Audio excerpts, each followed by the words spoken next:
Alors, Erev Tov à tout le monde. On va continuer donc notre cours sur le silence.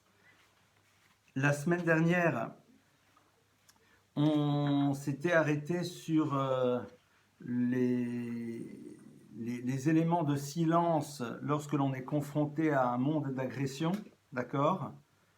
Et cette semaine, on va aller un petit peu rapidement en vérité parce que c'est une thématique qui doit être évidemment traitée par rapport au silence, mais qui est déjà connue parce qu'on en a parlé dans d'autres dans d'autres lieux. C'est le lien qui existe entre l'orgueil, la colère et la parole. Et après seulement on abordera les 5 types de paroles et la construction du silence. Il y a 3 notions qui sont liées les unes aux autres, dira Chaim Friedlander, qui est Gava, l'orgueil, Kaas, la colère, et Dibour, et la parole. Et ces 3 notions-là, on va essayer de comprendre comment est-ce qu'elles sont liées et comment, en travaillant les unes et les autres, eh bien, on va pouvoir arriver à introduire cette idée de savoir être dans le silence. Alors, le Rambam Maïmonide est celui qui, en effet, va faire émerger ces 3 notions. Et il va nous dire Yesh deot she'asur l'adam linok b'hem bebenoniut, ela yitrachek min hakatze ha'echad ha'echad ad katze ha'acher v'hu gova elad. Rambam va nous dire que de manière générale, l'univers des midot, c'est-à-dire l'univers des traits de caractère, mida, vous savez, trait de caractère vient de la racine, enfin mida veut dire aussi la mesure. Et le Rambam, en effet, Maïmonide, lorsqu'il va nous parler du travail sur les traits de caractère, va nous dire qu'il faut être dans la mesure, dans le sens où il ne faut pas être dans l'extrême. C'est d'ailleurs une des particularités de Maïmonide qui nous dit bien qu'il faut toujours trouver ce que l'on appelle Shvil Hazav, c'est-à-dire une forme de chemin, de sentier en or, qui est donc en équilibre entre les deux. Maïmonide en parle par exemple à propos de l'univers du don. Il dit lorsque l'on va être dans le don, il faut faire extrêmement vigilant, pardonnez-moi, de ne pas être quelqu'un qui évidemment est ce qu'on appelle en français radin, ou alors d'être la personne qui est tellement généreuse qu'au bout d'un moment, elle est dans les extrêmes.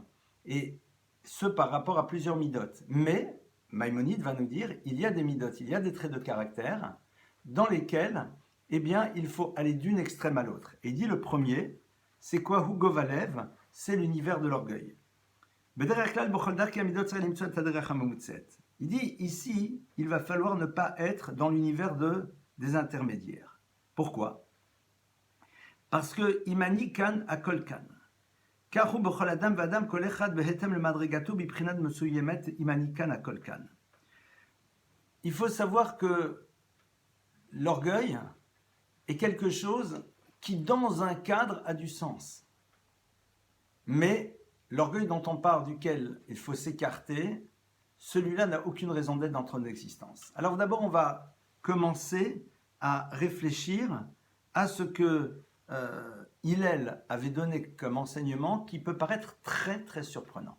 Hillel, donc un des grands maîtres de la Mishnah, lorsqu'il se retrouvait au temple de Jérusalem à l'occasion entre autres des fêtes de Sukkot et de Simchat Bet HaShoeva qui était une fête très particulière dans laquelle tout le monde était là, dansait, chantait, il disait Imani kan kulam kan. Il dit si je suis là, tout le monde est là. A priori, phrase quand même légèrement énigmatique, voire même terriblement orgueilleuse. Alors certains veulent expliquer, disent non, que le Ani ici ne veut pas dire si moi personnellement, c'est Ani, si c'est le moi du divin qui est là, alors tout est là. Dans 2 mots, si la notion du divin est présente ici, alors tout est présent, mais En Mikrayot Semide Pshuto, il y a un principe fondamental, c'est qu'on ne peut pas faire sortir les choses du sens premier. Or, Hillel était le symbole de tout, sauf justement de l'orgueil. Et pourtant, il va nous dire Imani kan, si je suis là, tout est là. Qu'est-ce qu'il voulait dire par là? Le chol echad yesh tafkid bibriya miyuchad ach v'rak lo levad, lo ke tafkid chelki la tafkid klali akolel et kol abriya. Shal yedei tafkid u noten tochen lo chol abriya kula, kefi shamru chazal chayav adam lemar bishli nivra olam. Hillel, en vérité, ici, voulait nous ouvrir à l'idée suivante, c'est que chacune et chacun d'entre nous a une mission particulière à remplir dans cet univers, et cette mission-là, eh bien, il doit avoir conscience qu'elle est fondamentale, et il ne doit pas passer à côté d'elle. Et d'ailleurs, c'est ce que nos maîtres nous disent par ailleurs, dans le Talmud, dans le traité de Sanhédrin, page 39a, eh bien nos maîtres disent que Chayav kol adam lomar bishvili nivra ha'olam, que chacun a l'obligation de se dire le monde n'a été créé rien que pour moi. C'est-à-dire que j'ai une responsabilité d'assumer un rôle à l'intérieur de cet univers et je ne peux pas à un moment mettre de côté cette responsabilité. Pourquoi ? Parce que je vais donner du sens à la création de l'univers à travers ce que je vais réaliser à l'intérieur de celui-ci. Évidemment, cette notion-là mériterait d'être explorée en tant que telle, ce n'est pas le sujet de ce soir, mais elle nous ouvre à l'idée qu'avoir conscience de son importance et qu'on est quelqu'un d'unique dans cet univers et qu'il y a une attente particulière par rapport à nous, ce n'est pas ça l'expression de cet orgueil qui, comme on l'a vu, est lié à la colère et lié aussi à l'univers de la parole. Ce n'est pas de ça dont on parle. Au contraire, le verset nous dit bien « Vaïk balibo bedarki Hashem » son cœur, pardonnez-moi, s'est enorgueilli dans les chemins de Dieu. Cette idée-là de l'orgueil se retrouve totalement ailleurs. Car Maïmonide va dire « She'en derech hatova sheyadam anav bilvad ela sheyeshvel ruach v'tirucho nemuchani me'od » מאוד מאוד עבה שפל רוח, וציוו חכמים מאוד מאוד עבה שפל רוח, ועוד אמרו שכל המגביה ליבו כפר בעיקר. Maïmonide dit, il faut donc se rappeler que l'orgueil est quelque chose à mettre de côté. On vient d'expliquer qu'avoir conscience de sa valeur et du fait qu'on a une responsabilité particulière dans l'univers, ce n'est pas ça l'orgueil. Donc il va falloir qu'on découvre de quoi il s'agit. Ce qui est sûr, c'est que cet orgueil ne doit pas du tout être présent dans notre existence, puisque nos maîtres, de nombreuses fois, vont nous donner cet enseignement, me'od, beaucoup, haveshvel ruach, soit le plus humble possible. Cette notion d'humilité est quelque chose sur lequel les chachamim nous demandent de mettre nous demandent de la mettre en exergue, de manière très forte, et de combattre en effet cet orgueil. Pourquoi ? Pour une raison très simple. C'est parce que lorsque on est dans l'univers de l'orgueil, eh bien c'est le moment dans lequel on commence à exclure Dieu de son existence. En effet, nos maîtres disent que Dieu exprime la chose suivante, je peux être avec tout le monde dans cet univers sauf avec un. Bien sûr, c'est une image. Et il dit, la seule personne avec laquelle je ne peux pas coexister, c'est l'orgueilleux. Chez En Ani Vehu Yocholim Liot Beyachad, car moi et lui ne pouvons être ensemble. Pourquoi ? Parce que le propre de l'orgueilleux, c'est quoi ? C'est de dire moi, je. Et au bout d'un moment, être persuadé que véritablement il est lui à l'origine de tout et que tout lui revient et que quelque part il se met au centre, donc il a tendance à mettre Dieu de côté. Ça, c'est donc ce que l'on appelle la problématique de Hitbaltout, c'est-à-dire de quelqu'un qui va être bolette, de quelqu'un qui cherche à sans arrêt se faire exister par rapport aux autres, et à force de vouloir se faire exister par rapport aux autres, il en oublie complètement l'univers du Créateur. Ça, c'est déjà le premier point. J'ai dit, on va essayer d'aller un peu rapidement sur ces notions-là pour arriver là où j'ai envie d'arriver aujourd'hui avec vous. Le second trait de caractère, à propos duquel Maïmonide dit qu'il faut s'en écarter de la manière la plus extrême qui soit, c'est lequel ? Eh bien, c'est celui du ka'a, celui de la colère, puisque le Rambam va dire la notion de colère est quelque chose qu'il faut absolument mettre de côté et s'en écarter au maximum. Pourquoi ? Eh bien, dit le Rambam, parce que la colère est souvent l'expression de l'orgueil, c'est-à-dire de quelqu'un qui ne supporte pas que les choses ne se passent pas comme lui pense, comme lui veut, comme lui a décidé, comme lui croit que les choses doivent être. Donc, c'est à nouveau l'expression de quelqu'un qui se met au centre, comme point de référence, et qui n'arrive même pas à imaginer que l'on puisse fonctionner autrement que ce que lui a décidé. Ça, c'est donc Ga'ava, l'orgueil, Ka'as, qui est souvent l'expression de la personne qui est orgueilleuse, qui ne peut pas accepter que quelque chose se passe autrement que moi, j'ai décidé. Et évidemment, on doit absolument, dit le Rambam, s'écarter de cela au maximum. Ici, on ne va pas rentrer dans un cours sur la colère. Ce que l'on sait, c'est que lorsque quelqu'un fait un travaille sur lui-même, il peut mettre de côté la colère. Et pour cela, ceux qui suivent le cours tous les jours de 12h30, eh bien, on a fait une série, je pense, de 10 à 15 cours sur le travail sur la colère. Et le troisième point, c'est quoi? Eh bien, c'est justement le rapport à la parole. Et on y revient. Donc, on récapitule. Nous avons d'abord commencé à exprimer le fait que trois notions sont intimement liées: l'orgueil, la colère et le rapport à la parole. L'orgueil et la colère font partie de deux traits de caractère à propos desquels Maïmonide nous dit clairement « exit », c'est-à-dire on doit s'en écarter au maximum. Le chemin intermédiaire n'existe pas. On a vu que dans le don, il faut être dans quelque chose de mesuré. Dans toutes les midotes, il faut être dans la mesure. Mais il y a deux midotes, il y a deux traits de caractère desquels il faut s'écarter au maximum, dit Maïmonide. C'est l'orgueil et c'est la colère. On a vu que Maïmonide exprime l'idée que la colère, pardonnez-moi, l'orgueil, ce n'est pas avoir conscience de sa valeur et de la responsabilité que l'on a donc d'assumer ce que Dieu attend de nous dans l'univers. Évidemment, ce n'est pas ça de l'orgueil.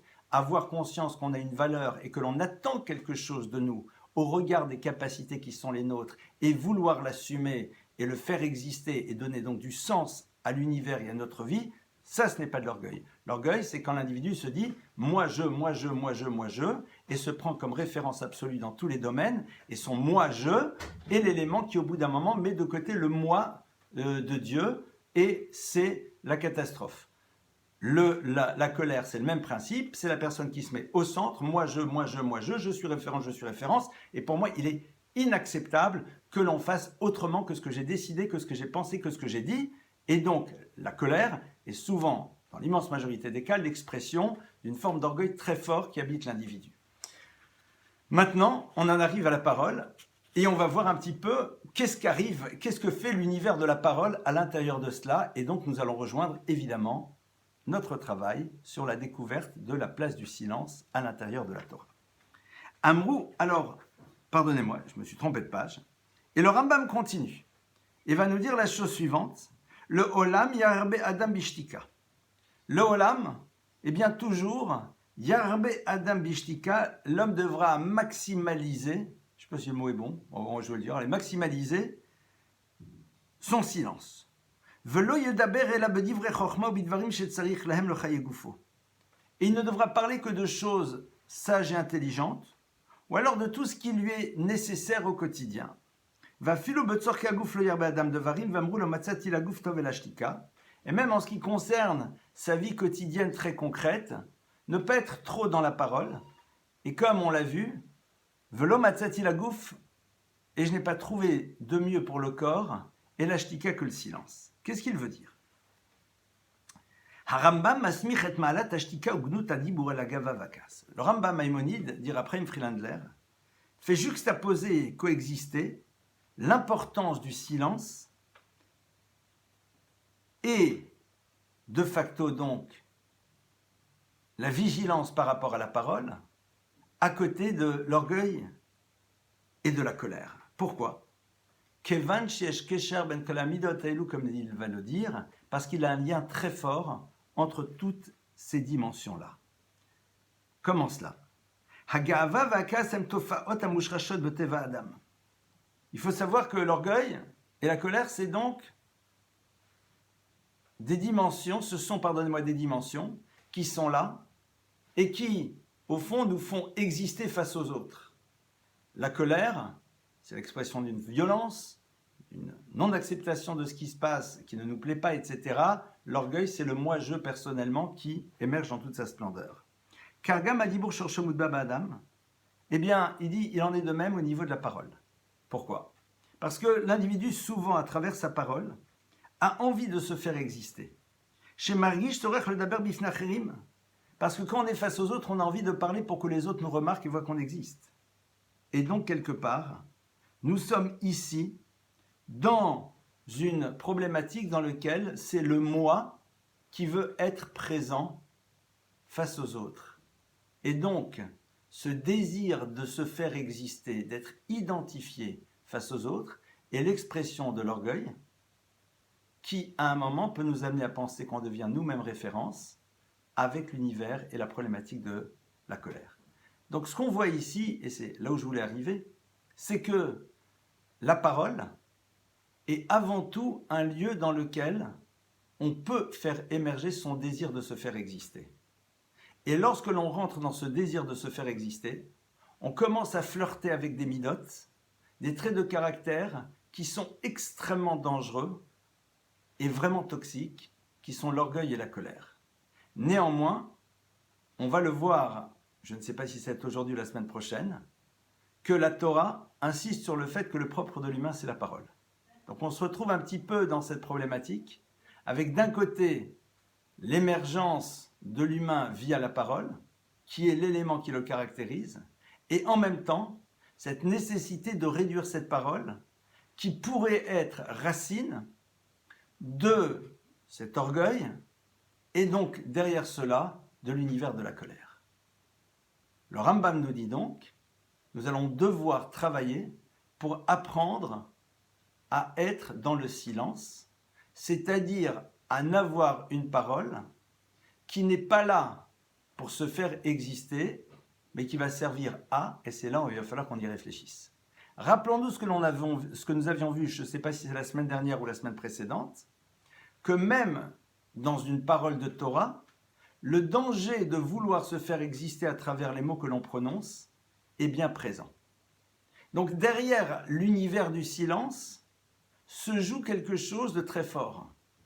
C'est que lorsque l'on ne saura pas faire le silence, on risque à travers cette parole de faire émerger son moi de manière beaucoup trop forte, et cette émergence du moi de manière beaucoup trop importante risque de développer cette notion de gava, d'orgueil, qui peut amener à un moment un casse à l'univers de la colère, parce que lorsque je pense cette référence, je ne supporte plus que ça ne fonctionne plus comme moi j'ai décidé. Néanmoins, petit bémol, on en reparlera aussi par la suite, il existe certaines personnes qui vont vouloir parler pour se sentir exister, non point parce qu'il y a une problématique d'orgueil, mais parce que tout simplement, elles ont besoin du regard des autres porté sur elles, parce qu'elles n'ont pas suffisamment pris conscience de la valeur qu'elles avaient en tant que telles. Et évidemment, leur parole n'est pas nécessairement au début l'expression de ce qui peut les amener à l'orgueil, mais ça peut les amener vers cela. Donc vous voyez que ce sont des choses qui sont assez fines, et maintenant on va rentrer dans justement les 5 types de paroles qui peuvent être présentes dans notre vie, et à partir de cela, comprendre un petit peu mieux comment les choses s'organisent. Alors, on va donc maintenant, si vous le voulez bien, voir toujours dans le Rambam, toujours dans Maïmonide, c'est dans Hilchot Deot, chapitre 2, Halacha Gimel, ce qu'il va dire. Le Rambam va dire, le Olam yarbe adam bishtika velo yidaber ela bedivrei chokhma. Donc c'est ce qu'on vient de voir, l'individu devra toujours faire attention d'être plutôt dans le silence et de savoir à quel moment être dans une parole. Et le Rambam, dans son commentaire sur les Pirkei Avot, chapitre 1, Mishnah 17, va nous dire la chose suivante. Qu'il y a 5 types de paroles. Dibur Asur, la première catégorie de paroles, c'est ce que l'on appelle Dibur Asur, la parole interdite. La seconde, et je vais les redévelopper par la suite, Dibur Ma'us, la parole dégoûtante. Dibur Mutar, la parole permise. Dibur Bidvar Mitzvah, une parole qui concerne l'univers des commandements. Dibur Mitzvah est la parole du commandement. Voilà, j'ai fait une traduction volontairement assez succincte, et on va essayer de reprendre ces 5 dimensions. Alors la première, évidemment, elle est simple. La parole interdite, c'est celle que la Torah nous interdit, c'est celle du colportage, c'est la parole de mensonge, c'est la parole de la flatterie, c'est la parole de la moquerie, c'est la parole du lachon hara, de la médisance. Ça, c'est ce qu'on appelle dibur asur, une parole interdite. C'est-à-dire, il ne faut pas oublier que la Torah me dit, il y a certaines choses, c'est interdit, c'est interdit. Alors bien sûr, tout le monde connaît l'expression, avant de réfléchir à ce qui rentre dans ta bouche, réfléchis à ce qui en sort, mais c'est vraiment ça. C'est-à-dire que la Torah m'interdit de consommer du porc comme elle m'interdit de dire du lachon hara, de la médisance, ou de faire du colportage ou de mentir. C'est-à-dire on transgresse un interdit de la Torah, ce qu'on appelle un lave. Clairement. Donc ça, c'est ce qu'on appelle l'hibour assour. C'est interdit. Il ne viendrait à l'idée de personne, enfin, je parle d'une personne qui... C'est difficile parce que je pense que même les personnes qui parfois ne mangent pas cachère respectent la Torah mais n'ont pas conscience de ce qu'elle veut dire. Donc, en tout état de cause, ce qui est sûr, c'est que quelqu'un qui considère que les lois de la Torah doivent être respectées, ben, ne va pas se dire je vais manger du porc, des crevettes ou des choses comme ça. Mais par contre, il n'aura aucun problème à envisager l'idée de dire des paroles de médisance. C'est interdit de la même manière, c'est assourd.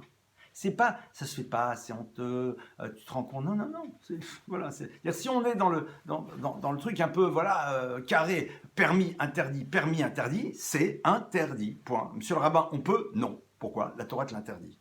En dehors de ta réflexion sur tout ce que ça représente, sur tout ce que ça symbolise, et que tu dois arriver à la conclusion, mais même si tu n'es pas arrivé à la conclusion et toi tu penses que c'est pas un problème, c'est interdit.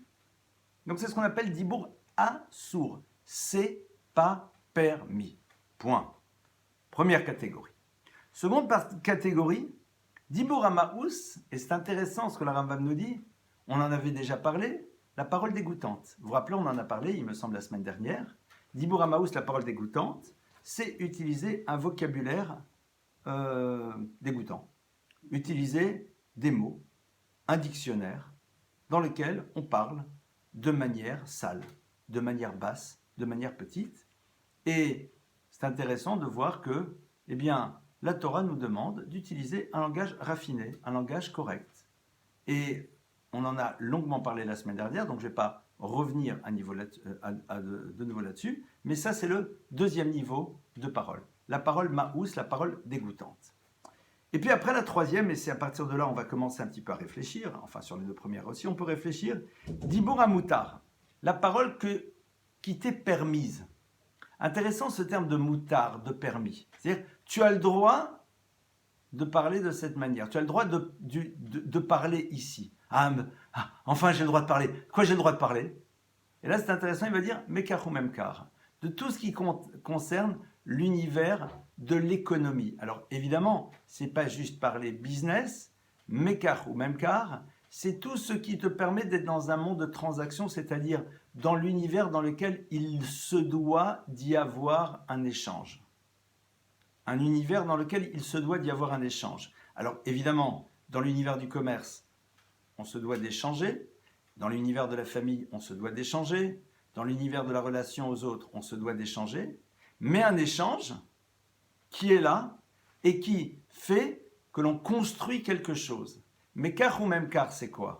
C'est quand je commence à utiliser ma parole pour créer quelque chose qui va aboutir sur un élément qui nous est nécessaire. Donc dibour amoutar, ça c'est permis. C'est la parole qui t'est permise. Maintenant, il va y avoir dibour amitzvah, une parole qui est la parole dans les choses de mitzvot, au sujet des mitzvot. Et là, il s'agit évidemment de toutes les paroles qui sont là pour pouvoir accomplir des mitzvot. Et les mitzvot, c'est très large. Les mitzvot, c'est très large. C'est pas juste, peux-tu me prêter tes téphilines ou où est le magasin cachère? Bien sûr que non. Regardez, si vous réfléchissez un instant, et vous réfléchissez, évidemment, la majeure partie des commandements que l'on accomplit dans la journée sont tous les commandements qui sont liés à la relation à l'autre. Parce que si on réfléchit, le matin, un juif, il se lève, allez, super. Si c'est un homme, il met le talit katan, il met les tefilines, il va prier. Si c'est une femme, elle va prier. Très bien, aussi. Qu'est-ce qu'on va faire après? On va faire une bénédiction avant de consommer, on va manger cachère, point. Après, qu'est-ce qui se passe? On va étudier 2 minutes, 3 minutes, 1 heure, 2 heures, super. Et après, on s'occupe de sa famille, on s'occupe des autres, on va travailler. Et donc, la majeure partie des commandements ont surtout trait à cet univers. Ne pas mentir, ne pas mal juger, enfin voilà, c'est tout ce qu'on a vu cette semaine, aimer l'autre comme soi-même, être à son écoute, répondre à ses besoins, faire de la tzedaka, par sa parole, par sa présence, par son argent, par tout ce que vous voulez. C'est-à-dire, si vous regardez, la majeure partie des commandements qu'on accomplit dans la journée, et on en a plein, c'est au niveau de la relation à l'autre. Donc, Dibour, Bidvar Mitzvah, c'est toutes les paroles qui s'inscrivent dans ce que l'on appelle l'univers de la mitzvah, c'est-à-dire qui font aboutir quelque chose que la Torah attend de nous. D'accord? Alors, aussi bien une parole par rapport à un sujet de mitzvah concret, évidemment, mais si on réfléchit, la majeure partie des mots que l'on prononce en journée seraient censés être des mots qui aboutissent à une mitzvah, c'est-à-dire tout ce qui construit des relations fortes, des relations sereines, des relations équilibrées, des relations dans lesquelles on apporte. Et contrôlons, ce ne sont pas les discussions du café du commerce, qui, elles, sont des paroles qui ne servent à rien. Mais dès le moment où tu es là, bonjour, comment allez-vous, ça me fait plaisir de vous voir, avec plaisir, je vous en prie, bravo, vous avez bien fait, il faudrait que je vous parle, mais c'est super quand même, etc., etc. J'ai quand même à vous dire quelque chose, ça serait bien si on pouvait changer. Tout ça, c'est ce qu'on appelle Bidvar Mitzvah. Pourquoi c'est Dvar Mitzvah? Parce que même si ça s'inscrit dans Mekach ou Memkar, dans des paroles de business, mais ces paroles, de la manière dont on les prononce, avec le ton avec lequel on les dit, les mots que l'on utilise, concourent au bien-être, à la construction, à l'équilibre, à la sérénité, au shalom, au bien-être, à tout ce qu'il y a des univers que l'on traverse. Quand le matin tu te lèves et tu dis à ta femme ou à ton mari, bonjour mon chéri, bonjour ma chérie, comment vas-tu, ça me fait plaisir, je suis tellement content. Ben, c'est Dvar Mitzvah, c'est ça qu'on appelle Dvar Mitzvah, parce que l'autre, ben, ça nourrit. Et donc tu as accompli la mitzvah de Va'avta l'orecha kamocha, et tu aimeras ton prochain comme toi-même. Donc, il ne faut pas oublier qu'on peut se retrouver dans des journées avec énormément de paroles qui s'inscrivent dans Dvar Mitzvah et qui sont déjà un niveau élevé. Après, il y a ce que l'on appelle Dibour Mitzvah. La parole, c'est une parole de mitzvah. Et c'est quoi? C'est l'étude de la Torah. C'est-à-dire le mot que je prononce est un mot de mitzvah et n'est pas celui qui génère quelque chose. Quand je dis à quelqu'un « t'es super », j'amène à travers cela l'accomplissement de la mitzvah de Va'avta l'orecha kamocha. Et évidemment, dit Maïmonide, les deux premières paroles à exclure totalement. Ces paroles interdites, c'est interdit, et les paroles dégoûtantes qui n'ont pas lieu d'être chez nous d'aucune manière. Et les deux autres paroles qui sont à la fin, évidemment, sont des paroles qui se doivent être présentes à l'intérieur de notre vie de manière évidente. Et puis, il y a celle du milieu, dans laquelle le Rambam va nous recommander d'être mema'et, c'est-à-dire de les limiter autant que faire se peut. C'est-à-dire que le Rambam va nous dire que, au fond, est-ce que vraiment c'est nécessaire parfois de s'étendre sur des sujets qui ont trait à la gestion du quotidien? Pas vraiment. C'est-à-dire qu'on a dit ce que l'on doit dire par rapport aux nécessités de la gestion du quotidien, du travail. Mais d'ailleurs, vous le voyez très bien, quand vous n'avez pas le temps et que vous avez une réunion de travail et qu'il y a un avion qui attend ou ce genre de choses, enfin si l'avion attend, généralement on peut prendre le temps, mais bon, l'avion n'attend pas de manière générale. Comme par hasard, la réunion qui parfois dure 1h30, elle peut se faire en une demi-heure. C'est-à-dire si chacun essaie d'être concis, de ne parler que de ce qu'il a besoin de dire, ça va très vite. Mais quand on commence, oui, alors je voulais vous dire parce que je pense, parce que vous comprenez telle chose, c'est bon. Next. Alors, chacun doit s'exprimer, évidemment, mais surtout, toutes les nécessités de la vie, de manière générale, on n'est pas obligé de s'étendre. On va au restaurant, on n'est pas obligé de parler pendant 3/4 d'heure sur le menu. Et là, alors, on peut dire qu'est-ce qu'il y a ici, qu'est-ce qu'il y a ici, ça c'est comment, c'est aigre, c'est sucré, c'est ceci, cela. Next, on passe à autre chose.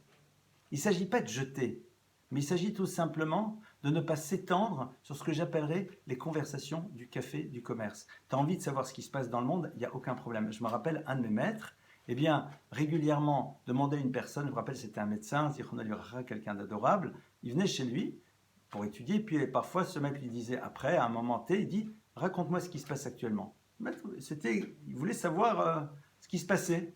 Et donc ce maître s'arrêtait et cette personne commençait à lui raconter. Et dès le moment où il commençait à faire des développements sur le pourquoi, du comment, etc., alors lui dit stop. C'est-à-dire, dis-moi les événements, dis-moi ce qu'on en dit, mais après les commentaires ne servent à rien, dans l'immense majorité des cas. Et donc maintenant on peut passer à autre chose. Sur cela, on va voir que le Rambam nous demande de savoir nous limiter, c'est-à-dire de rester non point juste à l'essentiel, mais de rester dans un cadre déterminé. Alors, on va maintenant rentrer un petit peu plus loin. יש פעמים שהחובה והצורך להרבות בדברים. הרמח"ל כותב שבהלכה הגמרא שולט סתירה בין משנה לברייתא. והגמרא משיבה שהלכה זו לא נאמרה בצורה כללית, אלא במה דברים אמורים. Alors, בדברי אגדה הסתירו את כוונת דבריהם את פירוש במה דברים אמורים. Il faut savoir que maintenant, évidemment, cet univers de savoir être dans le silence va devoir quand même être analysé de manière très fine. Et pour mieux le comprendre, eh bien, je vais vous raconter une histoire que le Sifter Chaim rapporte à propos d'un très grand maître du Moussar, de l'éthique et de la pensée juive, qui était aussi un Gaon, un génie en Talmud dans tous les domaines. Ce maître s'appelait Rav Israël Salanter. Rav Israël Salanter, qui a vécu d'ailleurs à Paris pendant, je crois, un peu plus qu'1 an, rue Saint-Paul d'ailleurs, à la fin du siècle dernier, eh bien, un jour, s'est retrouvé avec quelques élèves en voyage, et à un moment, ils ont été accueillis dans une ferme. Et là-bas, il y avait le fermier qui était dans les champs, et celle qui les a accueillis, c'est la femme du fermier. Et donc, elle leur a donné, bon, ils ont pris une chambre, enfin voilà, ils faisaient aussi auberge, je suppose. Et puis, ils sont restés là-bas le temps qu'ils sont restés. Et les élèves ont vu que le Rav parlait avec la femme du fermier et s'intéressait. Alors dites-moi, et les poules, et les vaches, et les coqs, et comment ça se passe, et vous avez combien, et est-ce que ça produit assez? Les élèves étaient un peu choqués de voir leur maître prendre tellement de temps de parler avec cette dame et de s'intéresser à tout ce qui avait trait à la basse-cour et à l'étable et aux travaux des champs, etc., etc. Et quand ils se sont tournés vers lui, ils lui ont dit la chose suivante, il faut être clair, Rav, on vous entend de manière générale parler essentiellement de choses plutôt importantes. Et même quand il s'agit de choses plus banales, généralement, vous ne vous étendez pas. Là, on vous a vu vraiment, avec cette femme, parler tranquillement de toutes ces choses-là. Et le Rav de leur dire, mais vous savez, il y a une notion de la karatatov de reconnaissance. Même si nous avons été ici, nous avons payé, je dois exprimer ma reconnaissance. Comment? En lui parlant de choses qui l'intéressent. Moi, personnellement, ce qui se passe avec ces poules, ces vaches et le reste, ne fait pas partie de mes intérêts primordiaux. Mais elle, ça lui fait plaisir qu'on s'y intéresse. Elle est heureuse, elle est contente. Je lui donne de l'importance à travers le fait que je m'intéresse à ce qui pour elle était important. Et donc évidemment, cette parole a lieu d'être. Alors vous allez dire, c'est du domaine de l'évidence, mais pourquoi est-ce que je le précise? Parce que parfois on peut, à travers cette nécessité de savoir réfléchir sur ce qu'on doit dire et sur ce qu'on ne doit pas dire, eh bien on oublie que parfois il y a des paroles qui pour nous semblent être futiles, qui pour nous sembleraient ne pas être importantes, mais justement nous ne devons pas être dans le silence. Pourquoi? Parce que ce sont des choses qui apportent à l'autre et qui rentrent dans l'univers du Dvar Mitzvah. On rapporte que le Rav Dessler, Zecher Tzadik Livracha, lorsque il était une fois dehors, eh bien un de ses élèves a remarqué qu'il s'arrêtait devant un magasin d'habits d'enfants, prenait son calepin et notait sur son calepin un certain nombre de choses. Et l'élève dit, Rav, vous avez besoin d'acheter quelque chose dans le magasin? Il dit, pas du tout. Il dit, je sais que je vais être invité ce Shabbat dans telle famille. C'était l'époque de la guerre dans laquelle sa femme était en Australie et lui était en Angleterre. Et j'ai tout simplement envie de pouvoir échanger avec la maîtresse de maison sur certaines choses que j'ai remarquées qui pourraient éventuellement l'intéresser. Actuellement, dans tel magasin, j'ai vu qu'au niveau des habits d'enfants et dans telle et telle et telle et telle chose. Pourquoi? Pour échanger avec elle sur des sujets qui l'intéressent. Et attention, il n'était pas en train de dire que les autres sujets ne l'intéressaient pas.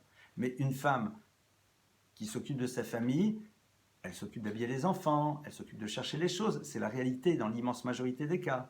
Échanger avec elle sur ce sujet, c'est aussi partager avec elle des choses qui pour elle sont importantes et qui représentent quelque chose. Et donc, évidemment, ça doit être une leçon pour nous. C'est-à-dire partager avec l'autre sur des sujets qui pour lui sont importants, ont de la valeur.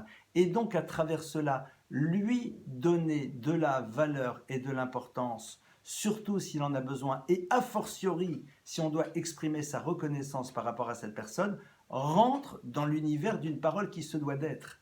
C'est-à-dire, vous êtes invité chez quelqu'un, nous sommes invités chez quelqu'un, la conversation commence à tourner, évidemment, ni sur des sujets interdits, ni avec une parole qui est un petit peu de bas de gamme, mais sur des thématiques qui ne nous intéressent pas particulièrement. Mais nous savons que ça fera plaisir à la personne qui nous invite que nous participions, parce que tout simplement, elle se sentira exister à travers les mots que l'on va exprimer dans cette thématique. Eh bien, en effet, ces paroles sont porteuses de sens. Donc ça, c'est l'élément sur lequel on doit réfléchir. Le silence a lieu d'être, mais dès lors que l'absence de silence peut permettre de construire chez l'autre un mieux-être, ou alors d'exprimer de la reconnaissance, non pas juste dans un merci, mais à travers une conversation qui nous-mêmes ne nous intéresse pas. Et on l'a vu combien de fois, vous parlez à quelqu'un d'une thématique qu'il aime, qu'il apprécie, que ce soit de musique, que ce soit d'horticulture, que ce soit de ce que vous voulez, la personne, surtout, ici on est avec Rav Israël Salanter, si c'est quelqu'un qui est une référence, évidemment que cette personne-là, ça lui apporte énormément. Tu te rends compte, il m'a même parlé de ça, il était très intéressé, et je lui ai dit, et je lui ai expliqué, et la personne, ça la nourrit. Eh bien, en effet, il faut être capable de le faire, parce que cette parole-là a lieu d'être et doit être présente. Alors, Amrou al-Rav Talmid Rabbeinu Akadosh Shelo Sar Sicha Betela Kol Yamav. Une fois qu'on a inscrit cette dimension-là et qu'on va décider d'y réfléchir, rappelons-nous de cet enseignement qui nous dit que on a dit sur Rav. Rav était d'un très très grand maître du Talmud, qui était un élève donc de Rabbeinu Akadosh, c'est-à-dire Rabbi Yehuda Nassi, Rabbi Yehuda le Prince, compilateur de la Mishnah.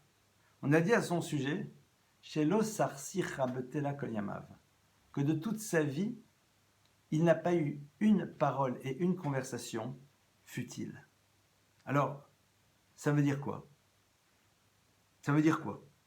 Ça veut dire que Rav, depuis le jour où il est devenu adulte, eh bien, il a été dans une vigilance sur à quel moment parler et à quel moment ne pas parler. C'est-à-dire que, avant de parler, il prenait le temps de réfléchir sur la nécessité d'exprimer et de dire les choses. Et c'est vrai que cette idée-là, c'est quelque chose sur lequel, alors on a aujourd'hui un petit problème technique qui fait qu'on va finir le cours un tout petit peu plus tôt. On va revenir sur cette notion-là de ça veut dire quoi être capable justement de ne pas, de sa vie entière, être dans une sicha betela, c'est-à-dire d'être dans une parole qui est batel, c'est-à-dire qui ne sert à rien, et malgré tout, être dans un monde de relations, être dans un monde dans lequel il y avait un échange, être dans un univers dans lequel on se parlait les uns les autres. Ça, c'est quelque chose que l'on va, Bezrat Hashem, aborder la semaine prochaine. On avancera encore sur ces 5 dimensions dans la parole, un tout petit peu, et surtout, on va après essayer de comprendre que la parole étant l'apanage de l'être humain, eh bien, il faut quand même qu'elle soit présente. Comment faire pour que cette parole qui est la spécificité de l'humain soit présente?